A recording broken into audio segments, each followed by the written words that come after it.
All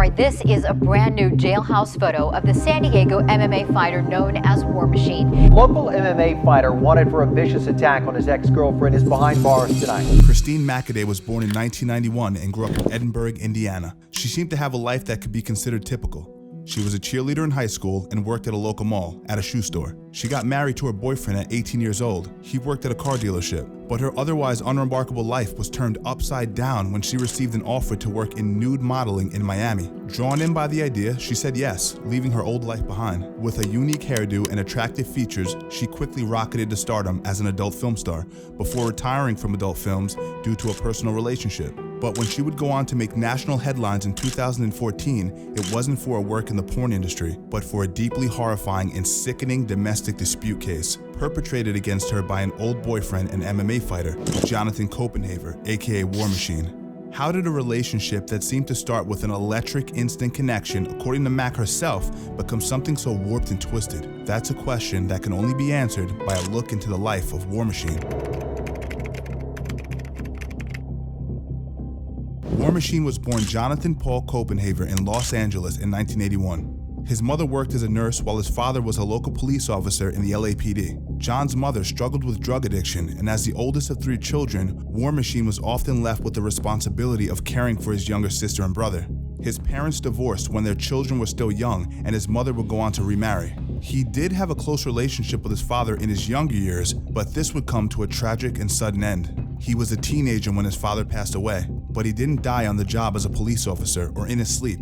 Instead, he suffered a heart attack right in front of Jonathan, just 13 years old at the time. War Machine attempted CPR but was ultimately unsuccessful, and his father passed away right in front of him. His 9-year-old brother Michael watched the whole thing happen. Michael would later say of the traumatic event, "He was just a kid trying to jump on his dad, trying to push on his chest, trying to blow in his mouth. It's not a pretty thing. He feels responsible." War Machine would go on to consider that event as a horrific trauma that stayed with him in the years since. I mean, can you really blame War Machine in this case? I think anyone watching this would have similar trauma if they had been through what he had been through. In the years following his father's death, John and Michael both had a terrible relationship with their stepfather, seeing him as controlling and uncaring for the children in the family. The relationship would continue to be difficult even as John went to college at the Citadel in South Carolina. War Machine claims that he had good grades but did get into fights and trouble. He would be expelled within 2 years for unknown reasons, but according to his own comments, he had a nasty fight with his stepfather regarding unpaid tuition to the college. In an interview with Joe Rogan, he talked about the incident, saying, "Didn't drink, didn't do drugs, trained, did community service, all this stuff, good grades. And I went home, dude, and I beat my stepdad almost to death. I almost killed him. I beat him bad, like there's blood on the ceiling. I smacked him so bad." He was arrested for attempted murder, but the cop let him go after he mentioned that his father was a cop and the reason for the altercation. It's hard not to wonder if, in another world, War Machine could have become a different man and led an entirely different life if he had been arrested, charged, and spent some time in jail in his earlier life. But instead, he decided to turn to an industry where his violent tendencies could perhaps be rewarded instead of punished. Sort of like how I'm gonna punish you guys if you don't leave a like. Come on, he's back, baby. It's been a while, but he's back. If you're enjoying the documentary, consider subscribing and turning on post notifications. Now, without further ado, let's get back into it.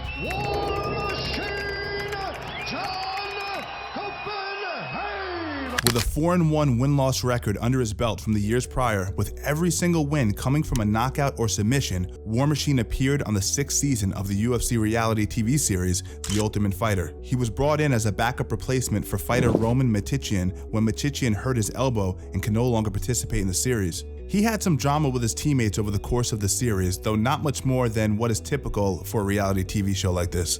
In the first elimination round of the tournament, War Machine lost by unanimous decision to Tom Spear. However, he nearly submitted Spear with a rear naked strangle, showing a little dimension to his game. His team would claim that if he were less bloodied and therefore less slippery, he could have successfully submitted Tom Spear. In the finale of the series, War Machine fought Jared Rollins and beat him via knockout 2 minutes into the 3rd round. This victory also earned him the Knockout of the Night and Fight of the Night awards. It seemed based on his debut performance that War Machine was destined to make a name for himself in the UFC.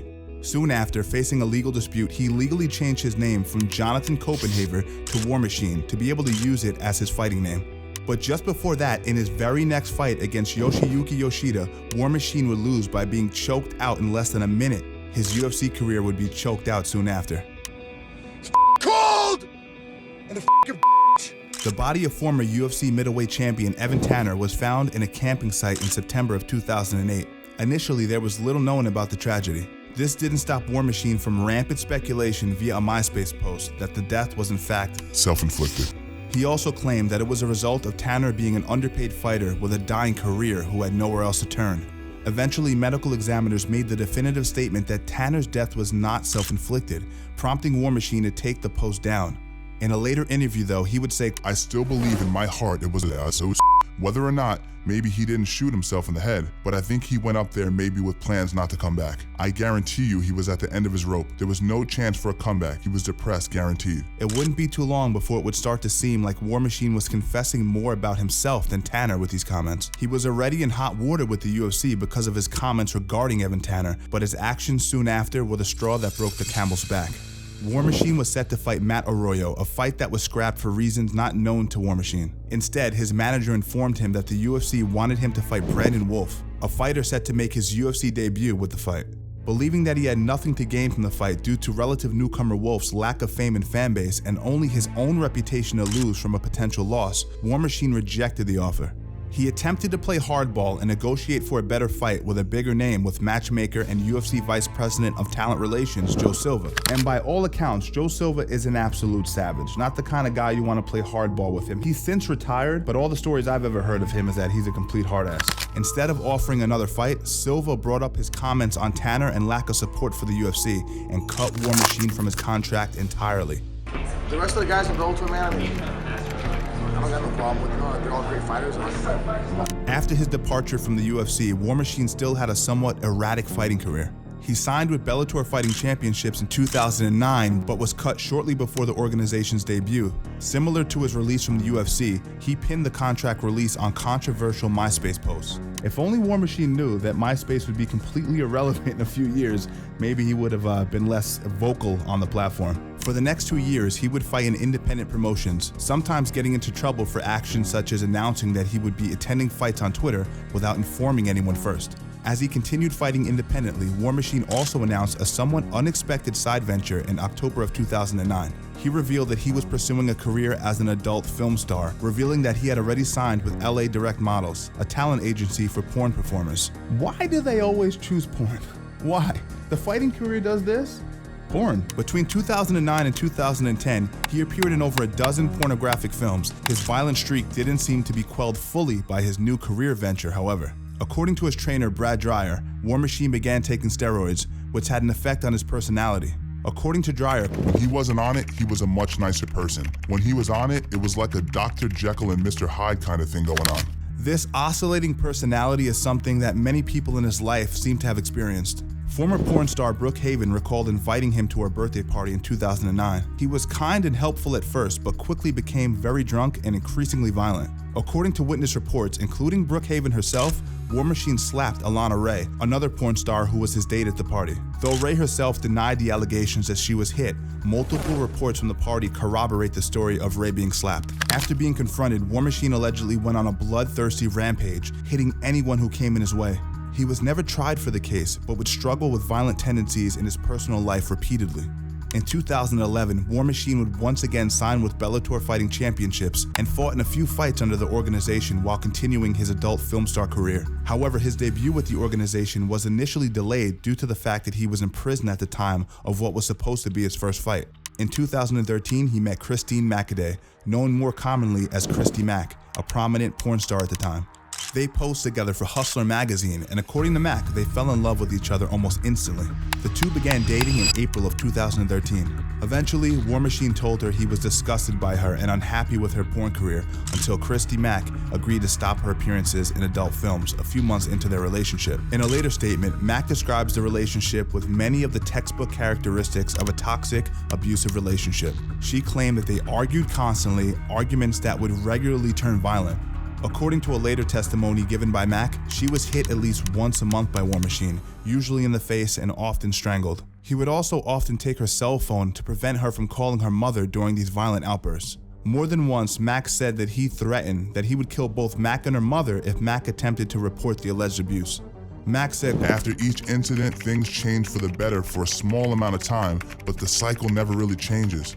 And you're just kind of so stuck in the cycle that you don't realize that it's never going to change. These statements perfectly describe common behavioral patterns in abusive relationships, where the victim feels some degree of responsibility for the abuse and stays because of the love they feel in the brief moments in which the abuse stops. In an interview, War Machine joked about killing Mack. And if things don't work out for, God forbid any reason, you could just say you're a Mack, like you're a Mack daddy. Yeah. If I was Florida, what I would do is I would just kill her and then I'll put rest in peace. And it's fair enough, really. I'll put rest in peace, Mac. Because then I was like, this is a memorial to my dead girlfriend. They don't know what happened to her. The relationship was on again, off again, as Mack seemed to realize the toxicity of the relationship, but always seemed to end up with War Machine again. Mack would begin also seeing a man named Corey Thomas, though this was a relationship she described as more of a friendship than anything else. And when War Machine discovered this fact, his response made it clear that the interview where he brought up killing Christy Mack was more than just a harmless joke. Yeah. If I was Florida, what I would do is I would just kill her and then I'll put rest in peace.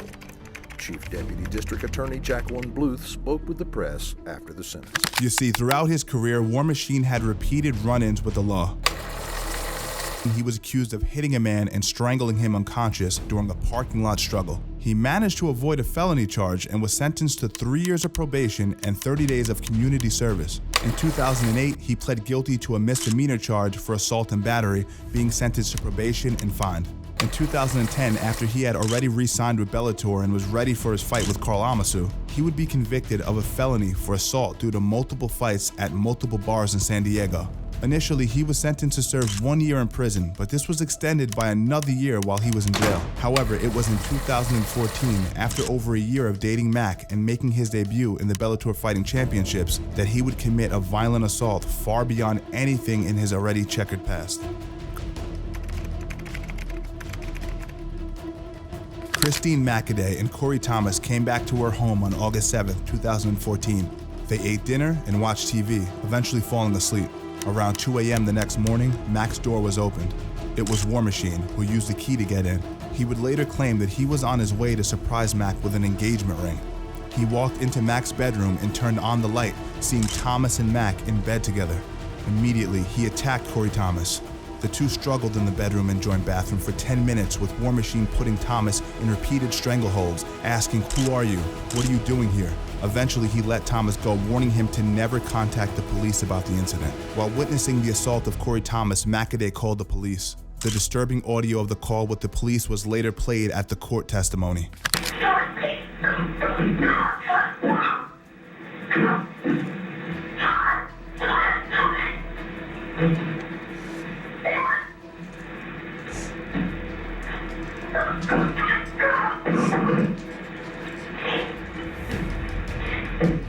After Thomas left her home, Mackinday testified that War Machine attacked her. He told her to get in the shower, beat her, and slashed her hair and wig with a knife. Even after the knife broke, he managed to cut her head and hand with it, kicking her down when she attempted to leave.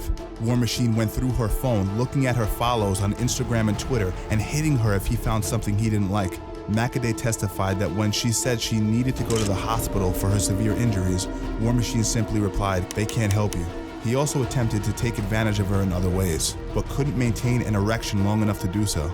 According to Mackinday, when he saw the severity of her injuries, he said that he would have to kill her before he headed to the kitchen, where she heard rattlings of drawers, possibly him trying to get another knife. That was when Christine Mackinday rushed to the balcony, managed to climb over some fences, and knocked on a neighbor's door. The police arrived and took Mackinday to the hospital, but War Machine had fled by this time. Christine sustained a serious leg injury, missing teeth, a shattered eye socket, 18 broken bones, a fractured rib, and a lacerated liver. During this time, his contract with Bellator Fighting Championships was once again terminated, with Bellator citing a zero-tolerance policy for domestic disputes. UFC President Dana White also responded primarily with what seemed to many like defending his company's name above all else, by criticizing the coverage of War Machine as an ex-UFC fighter, given that he had only 2 fights in the UFC. It becomes incredibly obvious that these corporations were simply saving face. Regardless, the case became a highly publicized one, with celebrities such as Corey Harrison adding to the $10,000 bounty on War Machine's head, and famed bounty hunter Dwayne Chapman pursuing him. Eventually, after a week, on August 15, 2014, he was found by U.S. Marshals and Simi Valley Police hiding out in a cheap hotel. Authorities were able to track his IP address due to the fact that he had continued posting tweets in a seeming attempt to garner sympathy. After being extradited to Nevada, he was charged with 36 felony counts, among them attempted murder, several counts of battery, assault with a deadly weapon, coercion by force, lewdness, and kidnapping. In October of the same year, before his trial, on the very day that he was supposed to appear in court to discuss a plea deal, Jonathan Koppenhaver was found unresponsive in a cell by a Las Vegas Metropolitan Police corrections officer. He had a torn piece of linen around his neck and tied to the leg of the bunk. He was struggling to breathe. He left a note addressed partially to Christine Mackinday saying that he loved her more than freedom. He said about the woman that he brutally attacked that he forgives her for having cheated on him and hopes she can forgive him too. Even after all this time, it feels as if the same textbook abusive tactics rear their ugly head, as this note seemed to inhabit the same kind of tendency of lashing out violently before gently apologizing and trying to worm his way back. The note, in many ways, also recalls his own statements about his belief that Evan Tanner tried to take his own life. After he realized that there was no turning his life around, War Machine was placed on watch until his trial began in February of 2017. On June 5, 2017, he was found guilty and sentenced to life in prison with the possibility of parole after 36 years in 2053. Guilty of battery constituting domestic violence. He will be 72 years old by then. War Machine's life story is one of tragedy. In the note that he left behind, he wrote that he wished to be remembered for his times of strength, but it seemed inevitable that he would be remembered for what he did to Christine Mackinday above anything else. Whether it was his troubled life, steroids, antidepressants, or maybe a combination of all those things, War Machine seemed destined to be remembered not as some strong alpha male as he so desperately wanted, but rightfully as an abusive monster.